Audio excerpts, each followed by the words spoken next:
All right, how about the bike session? What's a favorite bike session?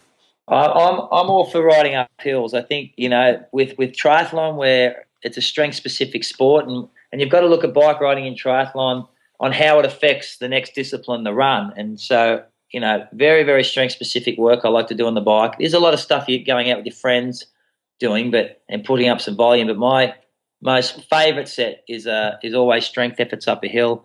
It's a 12-minute climb I have in Sydney. I've got another one here in Los Angeles that I use. Gradient of about 5%, and 5 to 7%, and I do overgear work overgear on it. Most athletes do some style of strength set on the bike, very similar to this. I think as triathletes we do have a tendency to do too many. I keep it pretty simple, 3 or 4 of them, 12 minutes. It's 48 minutes. If you do 4 of them, it's 36 minutes. If you do 3 of them, you're looking at a cadence of around 65 to 70 RPM.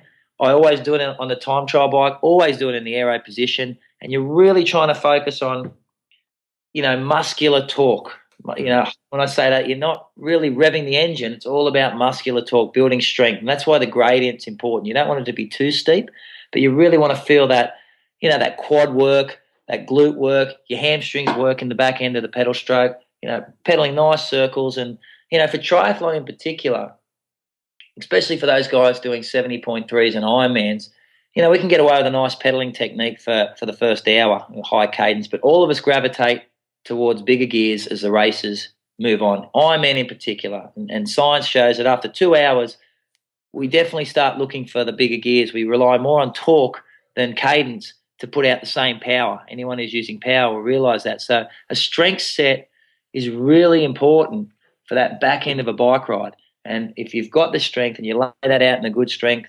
session, strength bike set, it'll really correlate to the back end of your bike ride, which is where you lose most of your time in a triathlon, and in particular will set you up for a great run. And that's the key. Most people are like, oh, I don't run well off the bike, I need to run more. Mate, we all know that running well off the bike comes from being strong enough on the bike to give you the run legs that will enable you to run well.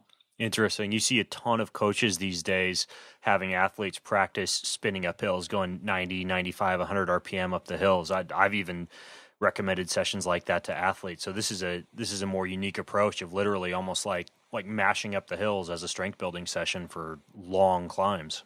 Yeah, well, I just think, you look at anybody, and I think, the old Tour de France videos with Lance Armstrong running that high cadence, everyone suddenly started spinning around for years and looking for using their engine, using their heart and lungs to put out power. And that works, and for short periods of time, and Ironman and long triathlon events, over time we all gravitate toward. You look at Sebastian Kienle, you even speak to Chris Lieto, who I spent a lot of time with in Kona this year on training camp, who's probably the best cyclist in triathlon.